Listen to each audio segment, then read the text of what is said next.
I'm sure many of my friends will relate to this question. We find no purpose in what we are studying, and and we feel we are studying just for the sake of marks. And we feel most of the times we regret for the decisions that we have made. We feel like trapped sitting inside the classroom. We want to go outside, explore the world, learn, and do a lot of things outside the classroom. But we are also scared. If not studies, what else to do? If not studies, what should we be doing in our life? How to get rid of this confusion?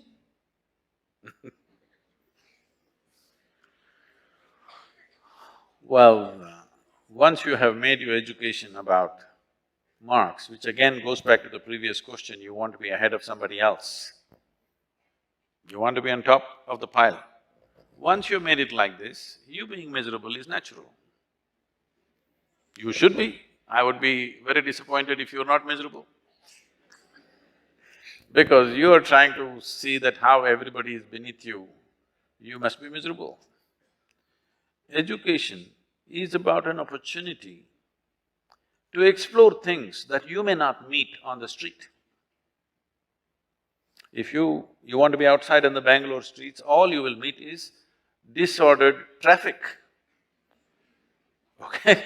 Whole totally disorganized traffic and terrible noise is all you will meet. At one time this was called a garden city, that's different. But education is about exploring those dimensions which you will not meet on the street.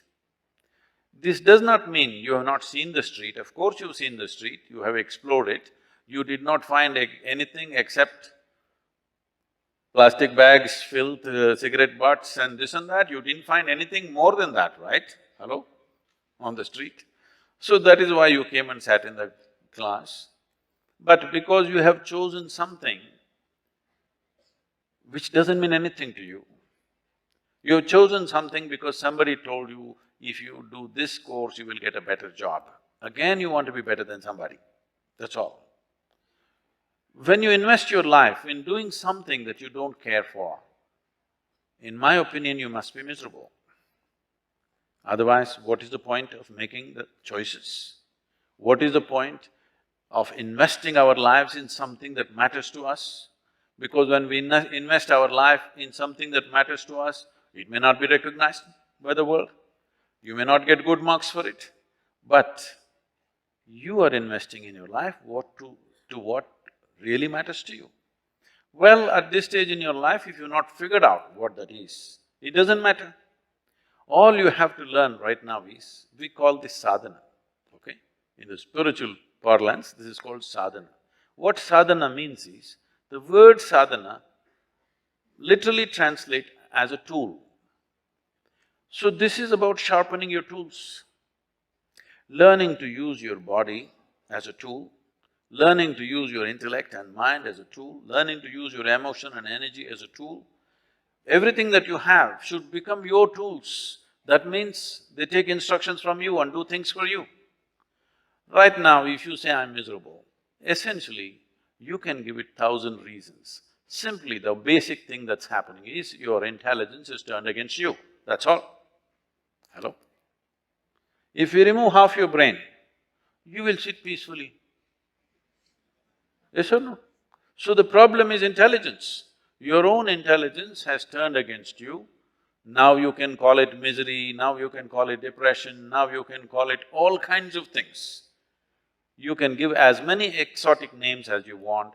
Essentially, your intelligence is not your sadhana. That means, it is not in your hands to use it the way you want. It is turned against you. If you sit here, you're miserable by yourself. This means what? If you are with me and miserable, you can blame it on me, Sadhguru, it's because of you I'm miserable, I am okay. But if you sit here alone and you're miserable, you're obviously in bad company, isn't it? Hello? So, this is one thing you must address. Education is not just about learning. All this learning business will be useless and meaningless in the next 5 to 10 years. Once the machine learning comes, everything that you can learn in 20 years, one little gadget will know. Your phone can do 10 PhDs a day. That's what is going to happen in the next 5 to 10 years. Because we have been misunderstanding memory as intelligence. Everything that you can do with your memory, a machine will be able to do better than you.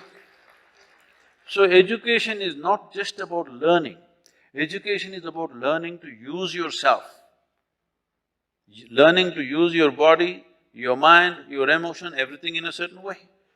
It's very important that you know how to remain focused on something that doesn't mean a damn thing to you. It's very important. See, people who'll say that they lack concentration, they fall in love with the neighborhood somebody. Oh, they're fully concentrated. So it's not that they lack concentration. They say, I don't have good memory. Show them a suspense thriller movie, every scene they will remember. So their memory is pretty good. Only thing is, they have not learned to use their mind in such a way, it doesn't matter what, they can apply themselves. If that is not there, you will not make a headway with your life. All the time, world will not be throwing the kind of ball that you want to hit. You understand? When you go and stand at the cricket pitch, they're not going to throw the ball, the kind of ball that you want to hit. They will throw that ball that you cannot hit. Yes or no? Only when you hit that ball that is difficult to hit, then people will say, you are fantastic. Otherwise, you will be playing baby games all your life. I will do only what I like, I'll do only what I like. Where is the question? See, people come to me and say, Sadhguru, we want to do the spiritual sadhana. Sadhguru, what do I have to do to get enlightened? Oh, it's a big order. You do one thing, can you be here for 3 days? Sadhguru, a day after tomorrow evening, my uncle's daughter's niece, they're piercing her ears. I have to be there. Oh. You want to get enlightened? Uncle's daughter's niece, ears being pierced and you have to be there. All right, 2 days we have, you do this, this and this for these 2 days. Sadhguru, I don't like this. Okay, you do only what you like, you do one thing, write down things that you like and give me. Give me a sheet of paper and a pencil. I have never found anybody writing 3 or 4 things, maximum. In this entire cosmos, you like 4 things? Are you nuts?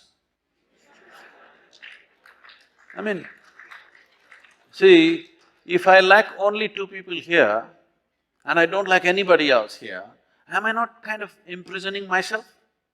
Hello? Am I not seriously constricting my life? I like only these 2 people, I don't like anybody else here.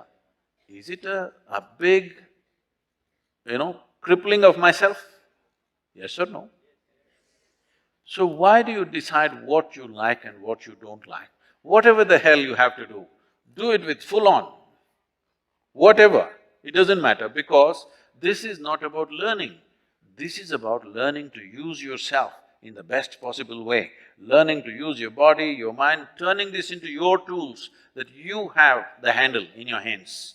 Otherwise, if you leave it loose, this mind can cause you so much pain, you don't know.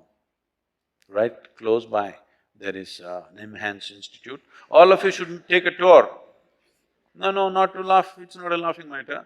You must take a tour of the mental institution. You must see the people, what kind of sufferings they go through. They were just normal people like you, few days ago or few years ago. Suddenly one day they'll flip.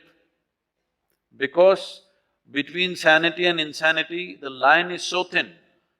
If you're sitting here and miserable by your own nature, are you not insane, I'm asking you? Hello?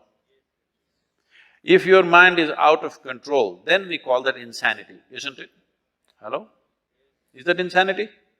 Please sincerely tell me, in 24 hours' time, how many moments is your mind really in control? No, you don't have to go there, this institution is good enough for you. At this level of madness, this institution is good, that is why they're trying to train you. Now this is a time of your life where you learn how to use your mind the way you want. Not about what I like and don't like. Whatever is needed, I can do with my mind. This is your mind. Your mind does what it likes. This is not your mind, isn't it?